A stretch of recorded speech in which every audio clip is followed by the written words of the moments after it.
I was showing you guys the for loop. In the for loop, we have seen it repeats. It's acts similar to while loop, but only the format is different. And here, what we are going to do is we are going to create a stock market simulator. Here, what we are going to do is we are going to calculate what's going to be the total amount after you invest money for a period of time. Okay, so stock market simulator, we are going to calculate the interest rate with the amount you are invested in and what's going to be the total amount after a certain period. Now let's see how to do that. And if you look at my last videos, it's all about integer, and we introduce a variable and equate to some number. But integer numbers are whole numbers. So in stock market, you might have decimal numbers and stuff like that. So integer wouldn't be a proper thing to deal with.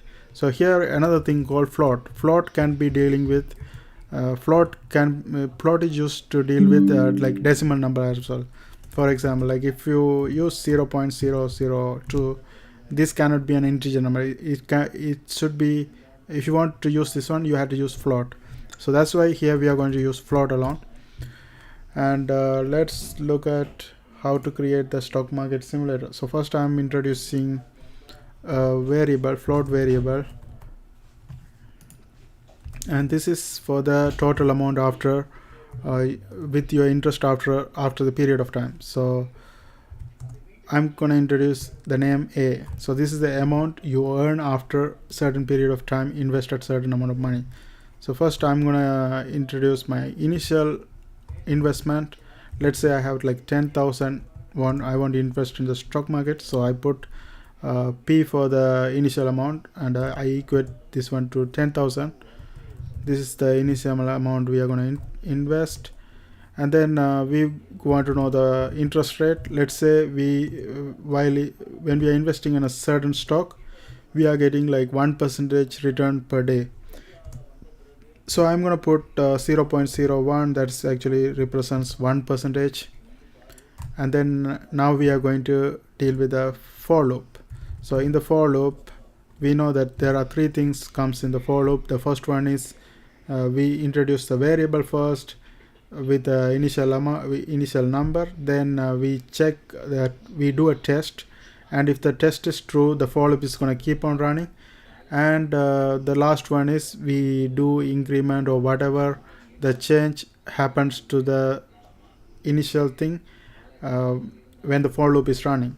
Okay, so let's look at the initial one. So integer, and here the thing is going to be day. The day is the first variable we are introducing, and I'm going to start with day 1. Okay, and I'm going to calculate the interest rate for 20 days. So I'm going to put days less than or equal to 20 days, and each day we are earning 1% interest from a certain stock.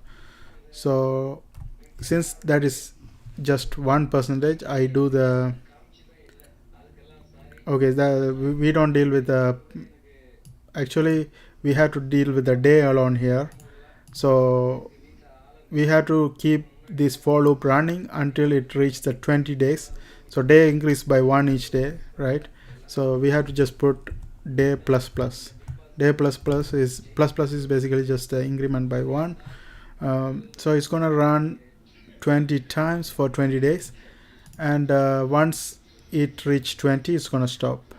Okay, that's why we put equal to, because if you put less than, it's going to be just 19 days. So make sure you are putting less than or equal to, so it stops at 20 days. And once you have set the condition in the for loop, now we can create the equation to calculate the amount after the interest rate. To do that, there's a formula to calculate amount after the interest rate, that is okay. So here another thing I want to mention is that here we are going to use power, like a to the power 2, something like that. So if you want to use powers, you have to include CMath. Make sure you're putting it on top to access this CMath library, then only you can use the powers. So here I'm going to create the formula for the amount. Amount is equal to principal amount. Principal amount is 10,000. Okay, 10,000 power. So multiply by the power, so it's basically p to the power, power, and then 1 plus r, 1 plus r, and day. Okay, if you want to see the interest rate formula, I can just show it on the Google. Let's actually see interest rate formula. Let's look at the images.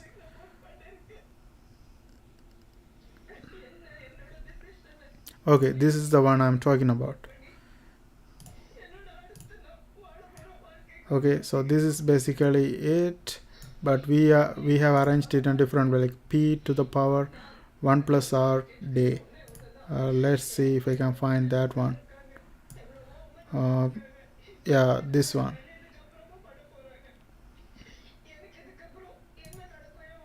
So you can see this one, I guess, principal amount, and then rate plus interest power t.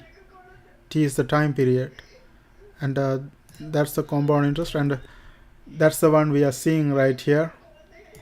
It's arranged in this way, like this is also true. So once you have arranged it in this way, you can calculate the interest rate after certain days. Now to print out the final amount, so we all actually did the calculation, so it's going to calculate for the 20 days, and we have 1% interest per day, and then 10,000 principal amount, and days like 20 days, so it's going to run 20 times. Now to print that, to display that one, we have to put something here. If you want to display it 20 times, it's better to write in the for loop. If you want to display it in 20 times, you have to put it in the for loop. Then only it will display the running each time. If you put it outside, it's gonna do the for loop completely, and after that it's print the final amount. So if you just want the final after 20 days, you can put it outside the for loop, but if you want to see each day increment, it's better to put inside. Actually, you have to put inside, not better to, you have to put the inside of the for loop. That's the repeated thing. So I am putting the cout statement inside the for loop, and then here I am going to print out the day. Day is basically start from 1 to 20, so it's going to just show first day, second day, third day, something like that.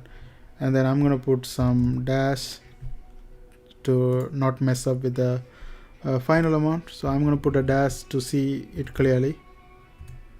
Okay, let's put in the quote mark. Okay, then only it will print, display it. Okay, I'm putting some dash, and then after that I'm going to print a is our amount after the interest. Okay, and then end line. And once you have done that, and now we can go ahead and see our final program, but also I had to put a semicolon after this formula in order for this one to execute. Okay, once we have done that, we can build and run, and I'm going to build and run this program. And here you can see in the first day, if somebody is getting 1% interest for their investment in $10,000, in the first day you make $100. Then each time it's compounding, right? It's compounding with the 100 as well. So you in the second day you are getting 10,000, something like that, and in the 20th day you are ending up getting 12,200 something by investing $10,000 for 1% interest rate per day. Now let's look at something different. Let's say you are getting like 3% interest. How do you calculate that? So here you have to basically just set 3%, and let's say you want to try it for 30 days. So I'm gonna put 30 days right here, day one, and the exact same formula. Let's see what happens. So build and run, and here you can see the holy moly, it doubles, it more than double, right, in 30 days if you get 3% interest per day. But if you look at real stock market, it's not very possible to see this much drastic change. Maybe it's possible with cryptocurrency. cryptocurrency is the one changes rapidly, but it also falls rapidly. So it's hard to predict and keep on with the investment. And this is what happened. Like if you are constantly getting 3% per day, this is what the compound interest is. And that's it for this video, guys. Thanks for watching. See you guys on my next